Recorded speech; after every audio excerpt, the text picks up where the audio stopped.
2011 সালের একটি সংবাদ, আওয়ামী লীগ সরকার আশা ভঙ্গের চিত্র। যদি শাসক জনগণের আশা আকাঙ্ক্ষাকে ভঙ্গই করে, এক ধরনের প্রত্যাশা নিয়ে তো জনগণ রাজনীতিকদের বা সরকারের যারা জনপ্রতিনিধি থাকে, জনগণের নির্বাচিত, তাদেরকে তো ভোট দিয়ে থাকে, সমর্থন দিয়ে থাকে তাদের আশা আকাঙ্ক্ষার বাস্তবায়নের জন্য। সেটি যদি ভঙ্গ হয়, সেই সংসদকে কি বলবেন বা সেই সরকারকে কি বলবেন? আমরা একটি শব্দ তো ব্যবহার করি বিগত সরকারের জন্য, যেটাকে আমরা ফ্যাসিবাদী বলি, কিন্তু আরও কিছু শব্দ আমরা বিগত রেজিমের জন্য ব্যবহার করি। একটি হচ্ছে ক্রনি ক্যাপিটালিজম কিংবা অলিগার্কি, খানিকটা তেমনভাবেই আমাদের এখানে সেই ব্যবস্থাটা প্রতিষ্ঠিত হয়েছিল। এবং সেটির ক্ষেত্রে আমার মনে হয় যে কিছু ঐতিহাসিক ঘটনাগুলো আমাদের মাথায় রাখা প্রয়োজন। ধরুন 90 সালের গণ অভ্যুত্থানের পরে আমাদের ঠিক একই রকমের একটা আশার সঞ্চার কিন্তু জনগণের মনে তৈরি হয়েছিল যে আমরা বাংলাদেশকে একটি নতুন রকমের গণতান্ত্রিক ব্যবস্থার দিকে, এবং গণতান্ত্রিক ব্যবস্থা কেবলমাত্র সরকার ব্যবস্থার ক্ষেত্রে না, অর্থনৈতিক জায়গা থেকেও, যে আমাদের অর্থনৈতিক ব্যবস্থাটাও গণতান্ত্রিক একটা ব্যবস্থার মধ্যে দিয়ে আমরা সম্মুখে এগিয়ে যাব, সেরকমের একটি আশা কিন্তু জনগণের মধ্যে সঞ্চারিত হয়েছিল। ফলে 2011 সালে এসে দেখুন, তার প্রায় 10-11 বছর ঠিক পরে আমরা এসে ভিন্ন রকমের একটা বাস্তবতার সম্মুখীন হলাম। ফলে এই সময়ের পরিবর্তনটা আমাদের মনে হয় যে ভীষণ রকম মনোযোগ দিয়ে বুঝবার প্রয়োজন রয়েছে। বাংলাদেশের যে অর্থনৈতিক পরিবর্তনের যে ধরনটা ঘটেছে, সেটি এখানে ভীষণ রকমের গুরুত্বপূর্ণ একটা প্রভাব। ভাই, এখানে 90-এর গণ অভ্যুত্থানের পরে আমরা 2010-11 সালে গিয়ে এই যে মাত্র 20 বছরের মধ্যে কেন আমরা সেই জায়গাটা, সেই আকাঙ্ক্ষার জায়গাটা ধরে রাখতে পারলাম না? ব্যর্থতার কারণটা কি ছিল আসলে? একটি বড় কারণ হচ্ছে যে দেখুন, রাজনৈতিক দল বলতে আমরা যেগুলোকে বুঝি আর কি, যেভাবে বুঝি, রাজনৈতিক দলের যে দায়িত্ব, যে একটি রাষ্ট্রীয় ব্যবস্থা, একটি দেশের মধ্যে রাজনৈতিক দলের দায়িত্ব কি হবে, তারা কোন ধরনের সম্পর্কে জনগণের সঙ্গে সম্পর্কিত হবেন। আমাদের এখানে তো ভীষণ রকমের একটা পেট্রন ক্লায়েন্ট সম্পর্ক তৈরি হয়ে গেছে, এবং রাজনৈতিক দল এক ধরনের একটা ব্রোকারেজ, কিংবা আমরা বাংলা ভাষায় যেটাকে খানিকটা দালাল অর্থে ধরি, যে তারা মধ্যস্থতাকারী হিসেবে হাজির হয়েছেন, যে রাষ্ট্রীয় সুবিধা, রাষ্ট্রীয় সকল প্রকারের বন্দোবস্ত, সেগুলোকে যদি জনগণের হাতে পৌঁছাতে হয়, তবে রাজনৈতিক দল সেখানে একজন মেডিয়েটরের ভূমিকা পালন করেন। এবং সেটার ভালো খারাপ দুই দিকই আছে। আমাদের দেশে খারাপ দিকটা বেশি দিকে আমরা চলে গিয়েছি, যে মধ্যস্থতাকারীরা রাষ্ট্রীয় সকল সুবিধা কিংবা বিভিন্ন অর্থনৈতিক সুবিধা সেটা জনগণের হাতে কিভাবে পৌঁছাবে, তারা সেই ফেভারগুলো ডিস্ট্রিবিউট করবার জন্য একটা মধ্যস্থতাকারীর ভূমিকা অবতীর্ণ হয়েছেন। ফলে এটার ফলে যেটা হয়েছে যে রাষ্ট্রের সঙ্গে জনগণের একটা ভীষণ রকমের বিচ্যুত একটা সম্পর্ক তৈরি হয়েছে, এবং এই জায়গাতেই আমাদের পূর্ববর্তী রাজনৈতিক দলগুলো একটা বড় ব্যর্থতা রয়েছে। এখন আমরা বর্তমান সময়ে যে অবস্থাটাতে আছি, এই পরিবর্তনের সূচনাটা তখনই ঘটবে যখন আমরা এই সম্পর্কের জায়গাতে একটা গুণগত পরিবর্তন আনতে পারবো।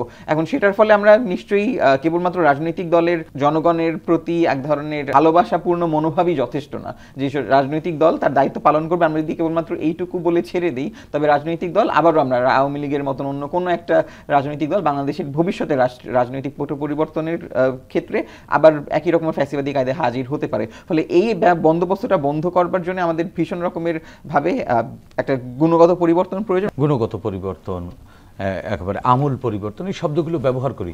আসলে বেসিক টু দি পয়েন্টে যদি বলা হয়, শান ভাই, কোন কোন জায়গাগুলোতে পরিবর্তন আনলে আবারও রিপিট হবে? আমি গুণগত পরিবর্তন বলতে একদম স্পষ্টভাবেই বুঝি আমাদের যে ম্যাটেরিয়াল যে কন্ডিশনসগুলো রয়েছে, এবং তার মধ্যে অর্থনৈতিক পরিবর্তনের জায়গাটা একদম ভীষণ রকমের গুরুত্বপূর্ণ।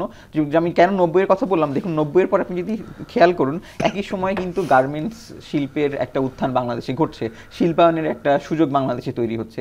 আবার একই সঙ্গে বিভিন্ন রকমের যারা গ্লোবাল ক্যাপিটাল, যাদের মনোযোগ, তারা কিন্তু বাংলাদেশের দিকে মনোযোগী হয়েছেন, IMF বলেন, ওয়ার্ল্ড ব্যাংক বলেন, এবং তাদের যে প্রেসক্রিপশনসগুলো, আমাদের যত রাজনৈতিক পলিসি দেখেন, রাষ্ট্রীয় পলিসি, আমি রাজনৈতিক পলিসি বলবো না, কেবলমাত্র এডুকেশন পলিসি, ইকোনমিক পলিসি, সেগুলো আসলে কাদের কনসালটেশনে ঘটে এবং জনগণের আকাঙ্ক্ষা কি সেখানে প্রতিফলিত হয়? ফলে এই যে তারা একটা বাংলাদেশের অর্থনৈতিক বন্দোবস্তের মধ্যে সরাসরি ঢুকে গেল, তার ফলে কি হলো দেখেন, আপনি কিন্তু মধ্যস্থতাকারীর মাধ্যমে পলিসি মেকিং করছেন, এবং যখনই আপনি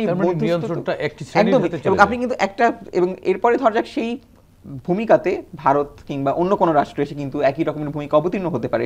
এই যে আমি একটা সুযোগ তৈরি করে দিলাম যে এখানে একজন মধ্যস্থতাকারী একটা ভূমিকা পালন করতে পারবে, এটার ফলেই কিন্তু দেখেন যে আমরা একটা ভিন্ন রকমের, কারণ অনেক সুযোগ সন্ধানী মানুষ রয়েছেন। এরকম স্পেস কি আবারও দেখা যাচ্ছে?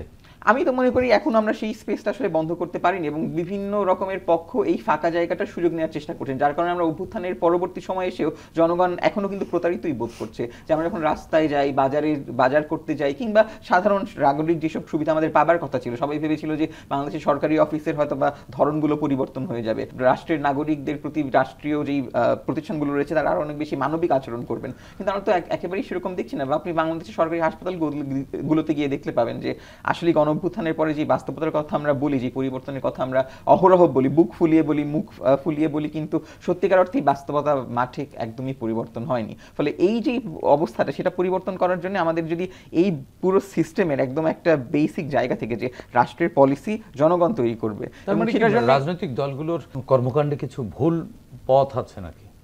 রাজনৈতিক দলের কর্মকাণ্ডের মধ্যে অবশ্যই অনেকগুলো ভুল কর্মকাণ্ড রয়েছে। পূর্বতন রাজনৈতিক দলের কাছ থেকে যদি ওই মডেলটাকে গ্রহণ করি, তাহলে আমরা ভীষণ রকমভাবে একটা ভুল করবো। যে আওয়ামী লীগ শাসন একটা ফ্যাসিবাদী শাসন ছিল, এখন সেই শাসন ব্যবস্থাতে একটা মডেল আকারে তারা কাজ করেছে। সেই মডেলটা কি, এবং আমরা যারা এক্সিস্টিং রাজনৈতিক দলগুলো রয়েছে তারা কি সেই একই মডেলে কাজ করছে কিনা, সেটা আমাদের বোঝার খুব প্রয়োজন রয়েছে। আপনার কাছে কি মনে হয় একই মডেলই কাজ করছে তারা? কিছু কিছু ক্ষেত্রে একই রকম ভাবে কাজ করছে, খানিকটা ক্ষেত্রে হয়তো বা কিছু ভিন্নতা রয়েছে।